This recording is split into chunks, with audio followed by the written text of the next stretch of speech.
Hey, I want to welcome everybody to another episode of our Real Talk. Hey, thank you so much for tuning in and joining us today. Man, we have some awesome guests here today, Joe and Jen Brown. They are amazing missionaries to the Ukraine. We've been partnering with you guys. I don't know, we just talked about this for I think this may be our fourth year. I think this is, supporting you guys. And the reason why we love it as a church is because it directly is obedient to one of the commandments that Jesus has given us, is to take care of the orphans and the widows. And so we love it here at Passionate Life Church that we get to directly bless the orphans that you guys work with, and we'll let you have a time to talk about that. So, man, again, thank you so much for joining us today.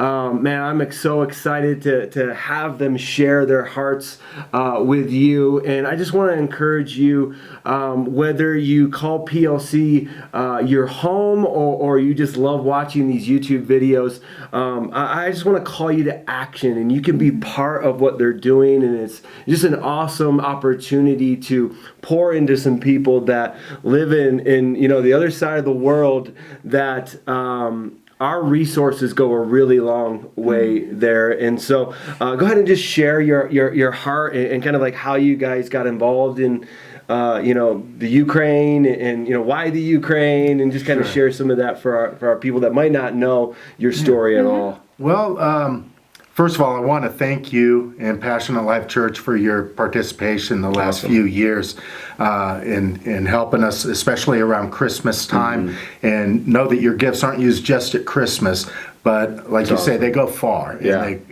Because you guys do a camp in the summer camp too. Yeah. So. And 100% of what is sent in goes directly to the orphans. That's awesome. Yeah, there's no cut or anything like that. Yeah. So That's amazing. all goes straight over. Yeah. So, I mean, we first went to Ukraine back in 2006 on a short-term mission at the invitation of our pastor that we had at the time. And I thought it was going to be a one-off trip, but we just fell in love with it. And by the time we left, we knew we were coming back. After a trip in 2011, we'd been going every year, hadn't really felt called to serve full-time, but God moved us to start making plans to get there on a full-time basis. And so, we took some classes, we sold our house, we quit our jobs. It was actually summer of 2014 by the time that we got over there. And so we lived there from 2014 until earlier this year, just under 6 years. That's awesome. Yeah. That's awesome. And so kind of go through some of the things that you guys do there, especially if there's a lot of new people that have they don't even know that we've done this. This is their first year jumping in, and they want to get involved in it. So just explain kind of some of the things that you guys do for the Christmas and then the camps. Sure. Well, I'll start by saying that our primary ministry focus was not orphans, but our ministry focus for me was drug and alcohol rehabilitation and recovery.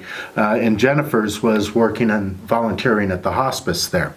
But every Christmas and every summer, and since the first years that we went there, we'd always worked with kids ministries and with orphans. And so we'd always be part of Christmas parties for the orphans, either out at their orphanages or at a Bible college that they have in the city, where we'd bring the orphans in and give them gifts. And then summer, we would do week-long summer camps at two specific orphanages. One is for special needs kids. They have physical and mental, emotional disabilities. So a lot of kids in wheelchairs, some with, they're kind of Down syndrome. Yeah, I would say. Yeah, so. And then the other orphanage that we worked at was one that was actually close to the house that we lived in. And it was for... it was kind of like an in-between center. It was a placement center. So kids may not have been orphans in the classic sense, although some of them were, but they may have been removed from their homes because of alcoholism or just neglect. Wow. So they anticipated these kids would be there anywhere from 3 months to a year. Some of them may have been found as homeless children. Wow. Some have been removed from homes because of alcohol and drug abuse. Some have had families that have passed away, or grandmas that couldn't take care of them anymore. So it was really kind of a short-term way station. Yeah. Yeah. But the really awesome thing about both of these orphanages is we're Christian workers. They know we're Christian workers. They invite us in. They're happy to have us come in. We can share about Jesus. We can share that they are, that they are loved by Jesus. That's They're awesome. not forgotten by their Father in heaven. That's awesome. And it, just a wonderful opportunity. Yeah. We'll do crafts, play games, sing songs. Yeah, really some good fellowship with them. And yeah, so it's a good time. Several years ago, Max Lucado wrote a children's book called You Are Special. I don't know if you may have heard of this one, but they translated that into Russian, and we actually did a play, You Are Special play, for the kids. Yeah. That's great. That's amazing. So where your money goes when you send it to the orphanage, they've provided coats, they provide them a Christmas gift, the crafts that they do, they need funds for, like paper and scissors and glue and Summer camps, yeah. summer camps. And then at the end of each of the camps, we always have a big cookout. We buy sausages and we barbecue the sausage, Nice. and we'll have vegetables and the Buterbrot that we were talking about, Little sandwiches, yeah, and open a face cake and ice sandwiches. cream, and That's awesome. it's really a highlight for the kids. Yeah. How often do they usually get stuff like that? Do you know? You know what? I couldn't tell you exactly how often. The camp is 1 week in the summer, every summer. There are also, there are some other folks that come over. We know a lady down in Texas that goes over every year, and she's participated with us in the camps, but she's also come at other times when the camp wasn't going on, to spend time with the kids. Yeah. There are families that have come over to adopt kids and have since become involved in the ministry.